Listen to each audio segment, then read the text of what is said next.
नमस्कार, आप देख रहे हैं GBN 24 न्यूज। आपके साथ मैं हूं राशि। आइए खबरों की शुरुआत करेंगे।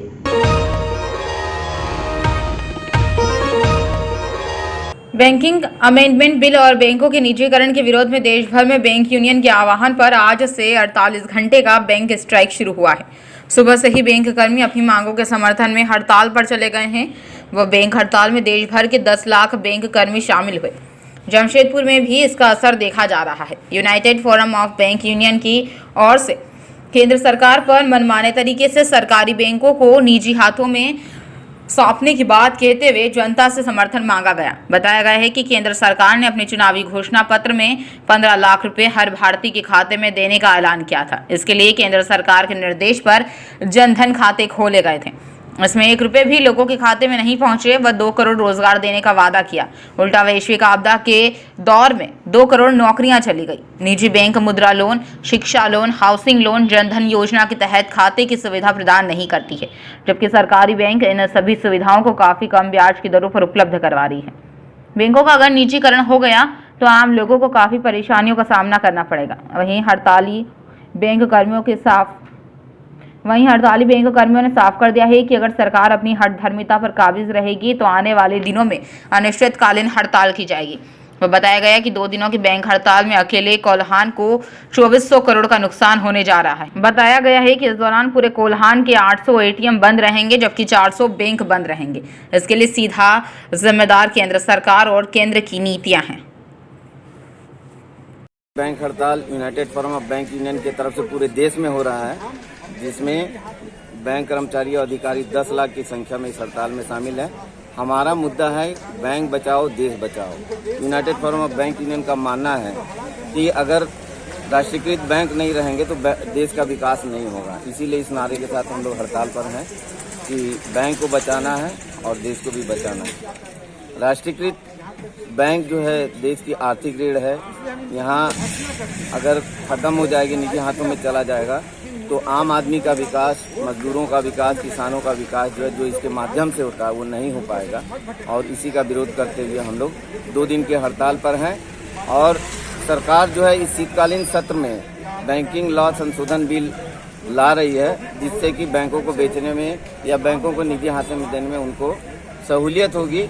उस बिल का विरोध करते हुए ये 2 दिन की हड़ताल है। और अगर सरकार फिर भी उस बिल को टेबल करती है तो संभवतः हम लोग इंडेफिनिट स्ट्राइक में चले जाएंगे। इस 2 दिन के हड़ताल में कितने का कारोबार ठप होने की 2 दिन के हड़ताल में झारखंड के कोल्हान के अंदर में आप सोचे तो 10 से 12 करोड़ का ट्रांजैक्शन जो है प्रभावित होगा। हमारी जो है 800 ATM है जो बंद रहेंगी और 400 बैंक ब्रांचेज जब पूरे कोल्हान के अंदर भी बंद रहेंगी।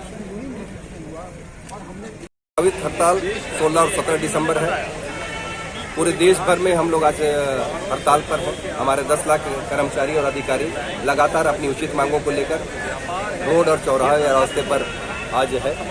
हम आपको बताना चाहते हैं कि ये जो हमारी लड़ाई है ये निजीकरण के विरोध में, जिस तरह से बैंकिंग अधिनियम बिल में बदलाव लाने का प्रयास किया जा रहा है और ये अधिनियम को बदलाव करके जो गवर्नमेंट का शेयर है 51% से कम करके ये प्राइवेट हाथों में देने का प्रयास कर रहे हैं। और जब ये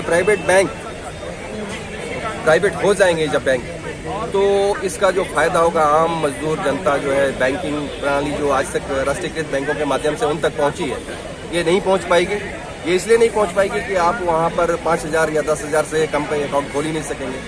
आप मुद्रा लोन आप देते नहीं है प्राइवेट बैंक, और ऋण शिक्षा ऋण आप देते नहीं हो, तो जो जनता है तो किस तरह वो अपने आप को सरवाइव करेगी, कैसे वो बैंकिंग क्षेत्र। हम लोगों ने जनधन खाता के माध्यम से लाखों करोड़ों नौकरियां, लाखों करोड़ों बैंक में अकाउंट खोले हैं। सरकार ने कही थी कि 15 लाख रुपया वहां देंगे, लेकिन सरकार ने वादा खिलाफी के तहत वो 15 लाख रुपये भी उनके अकाउंट में नहीं आए। 2 करोड़ नौकरियां देने की बात की थी, वो 2 करोड़ नौकरियां भी नहीं मिली, बल्कि जो इस पेंडेमिक में 2 करोड़ नौकरियां जरूर चली गई। हमारा बैंक से उन सभी साथियों ने, हमारे जो पढ़े लिखे नौजवान जो नौकरी कर रहे थे, जिनकी नौकरियां चली गई, उन लोगों ने बैंक से लोन लेकर रखा था।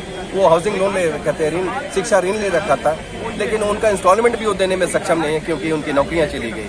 मुझे ये कहना है कि ये जो हमारी लड़ाई है जनता के लिए, जनता भी हमारे साथ में है। हम लोग धरना और प्रदर्शन के माध्यम से विभिन्न क्षेत्रों में जाकर अपना प्रदर्शन कर रहे हैं। लंबे समय से ये इस तरह का मांग कर रहे हैं, लेकिन सरकार की कोई सुनवाई नहीं। पिछली बार जो हमारी लड़ाई थी वो हमारी वेतन वृद्धि की लड़ाई थी, लेकिन इस बार जो है हमारी लड़ाई कहीं से भी अपनी सुविधा के लिए नहीं है। हम अपने जनता के बीच में गए हैं क्योंकि उसका पैसा सुरक्षित रहे। ये 2 दिन जो बंद रहेंगे कितना नुकसान होगा? करीब 2400 करोड़ रुपए का नुकसान होगा। चेक क्लियरिंग नहीं हो पाएगा और सरकार इसी के लिए दोषी है। और ये केवल बैंकिंग चैनल के लिए सरकार नहीं मानती तो सर आगे लोग की तरफ अगर सरकार इस तरह की हठधर्मिता को लागू करेगी और इसी तरह अपनी बातों पर अड़ी रहेगी तो हो सकता है कि हमें अनिश्चितकालीन हड़ताल के लिए भी जाना पड़ेगा। तो हम इसके लिए पूरी तरह से कमर कसकर तैयार हैं। केवल 24 करोड़ का जो एस्टिमेटेड जो लॉस